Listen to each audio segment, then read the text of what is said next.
Hi hello, ഇത് നല്ലൊരു cauliflower റെസിപ്പിയാണ് കേട്ടോ ഷെയർ ചെയ്യാൻ പോണത്. ഞാൻ ആദ്യം തന്നെ പാനിലേക്ക് ഓയിൽ ഒഴിച്ചിട്ട് വലിയ ഉള്ളിയും അതുപോലെ തന്നെ ക്യാപ്സിക്കും കൂടെ ജസ്റ്റ് ഒന്ന് വഴറ്റിയെടുക്കുന്നുണ്ട്. ഈ ഒരു രീതിയിൽ കട്ട് ചെയ്താലായിരിക്കും നന്നാവുക. പിന്നെ ഇതിലേക്ക് ഞാൻ ആവശ്യത്തിന് ഉപ്പും കുരുമുളകും ചേർത്തിട്ടാണ് കേട്ടോ ഇത് ഉണ്ടാക്കിയിട്ടുള്ളത്.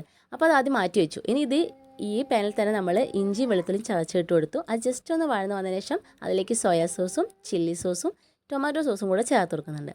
ഇതെല്ലാം ജസ്റ്റ് ഒന്ന് നന്നായിട്ട് അതിൻ്റെ ആ ഒരു പച്ചമണം മാറി വരുമ്പോൾ നമ്മൾ നന്നായിട്ട് കുനുകുനാ അരിഞ്ഞിട്ടുള്ള ഒരു വലിയ ഉള്ളി എടുത്തിട്ട് അതിലേക്ക് ഇട്ട് കൊടുക്കുക. അതും ജസ്റ്റ് നന്നായിട്ട് വഴന്ന് വരുമ്പോൾ നമ്മൾ അതിലേക്ക് ടൊമാറ്റോ സോസും ആവശ്യത്തിനുള്ള ഉപ്പും ഇട്ട് കൊടുക്കുക. പിന്നെ ഇതിലേക്ക് നമ്മൾ കുറച്ച് തക്കാളി എടുത്തിട്ട് നല്ല പ്യൂരിയാക്കി വെച്ചിട്ടുണ്ട്. അപ്പോൾ അതും കൂടെ ചേർത്ത് കൊടുത്തു.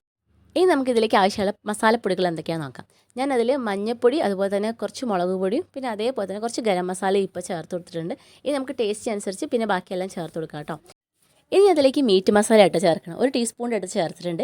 ഇനി ഇതിലേക്ക് ആവശ്യത്തിനുള്ള വെള്ളം കൂടെ, നമുക്ക് ആവശ്യത്തിനൊരു തിക്ക് ഗ്രേവിയാണ് വേണ്ടത്. അപ്പോൾ അതിനനുസരിച്ചുള്ള വെള്ളം കൂടെ ചേർത്ത് ഇനി തിളച്ച് വരുന്ന സമയത്ത് ഞാൻ ഇതിലേക്ക് കസൂരി മേത്തിയാണ് ചേർക്കുന്നത്.